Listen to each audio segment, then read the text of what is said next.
Good afternoon, everybody. I'm Rolene Marks. This is the Israel Brief, brought to you by Lay of the Land, where you get your top stories making headlines right here in Israel. And a reminder that you can check out our original written content on our website at www.layoftheland.online. If you fancy yourself a writer, contact us and we will consider publishing you. We are also on Facebook. Our site is at Lottle Site. Like us, follow us, share our content, but don't forget to join our community. And if you want to show us some extra love on YouTube, you can subscribe to our channel at the Israel Brief, and don't forget to tell all your friends about it. And of course, we're on Twitter at Lay of the Land 5. But let's get into those top stories, and we begin with another historic first. This is Prime Minister Naftali Bennett's trip to the Kingdom of Bahrain. Last night, the Prime Minister departed as the first Prime Minister to visit Bahrain as part of the Abraham Accords, and he has had a very, very busy day. Welcomed with a guard of honor by Bahraini officials, and then starting off the day with a visit to the USA's 5th Fleet, who are stationed in Manama. He then met with members of the Bahraini Jewish community, who he described like his family, coming over to meet with his family. He also met with Crown Prince Al-Khalifa at the presidential palace. Very, very moving to watch and to hear Hatikva, Israel's national anthem, being played there. And in an extraordinary meeting, the Prime Minister reassured Bahrain that Israel will assist Bahrain in any conflict with Iran. And wonderful words from the Crown Prince just a short while ago, saying that he truly believes that we can have a Middle East that will be conflict-free. And of course, we're all watching to see who will be the next country to join the Abraham Accords and widen that circle of peace. Before the Prime Minister departs for his whirlwind trip back to Israel, where he will fly over Saudi airspace, which is something also very, very significant, that trips to the Gulf involve flying over Saudi airspace, which in the past was forbidden. Really, really moving, and we hope that the Saudis will become one of those countries to join us soon. But before the Prime Minister departs for his trip back to Israel, he will meet with His Royal Highness the King Hamad Isa bin Al Khalifa, and of course many memorandums of understanding and agreement in various fields will be signed with Bahrain in the coming weeks.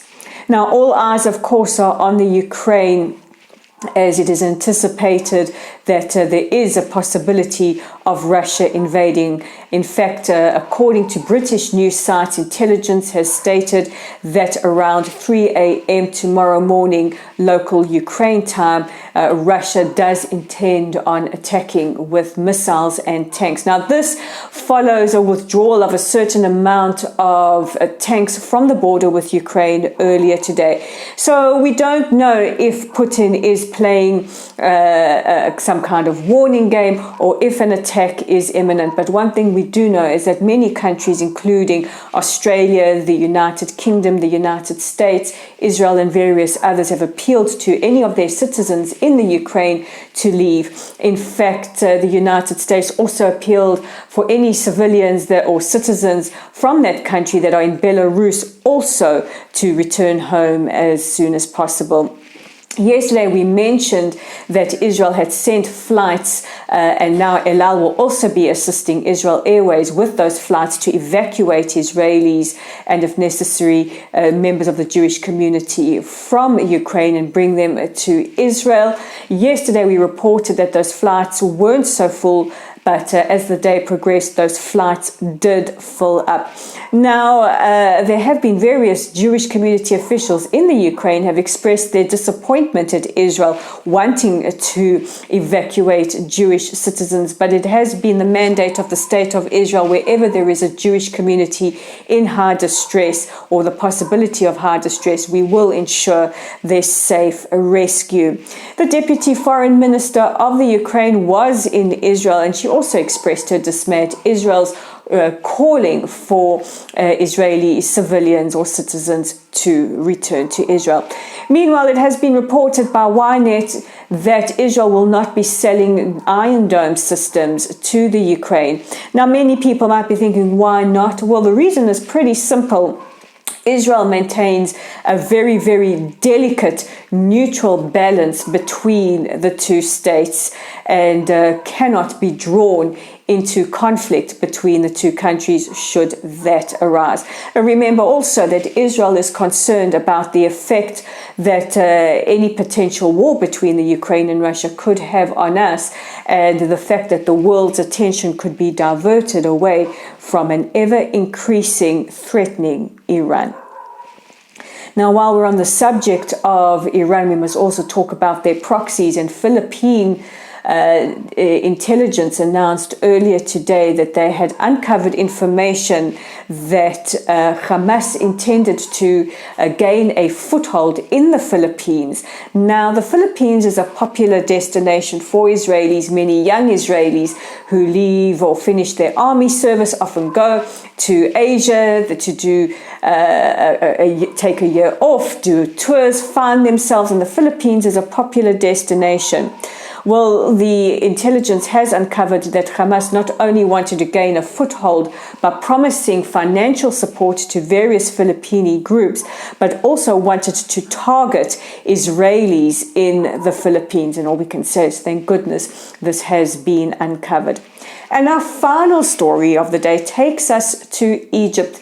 And in the words of my Yiddish grandparents, we are kvelling, or as the Times of Israel put it, swooning over Egyptian President El-Sisi.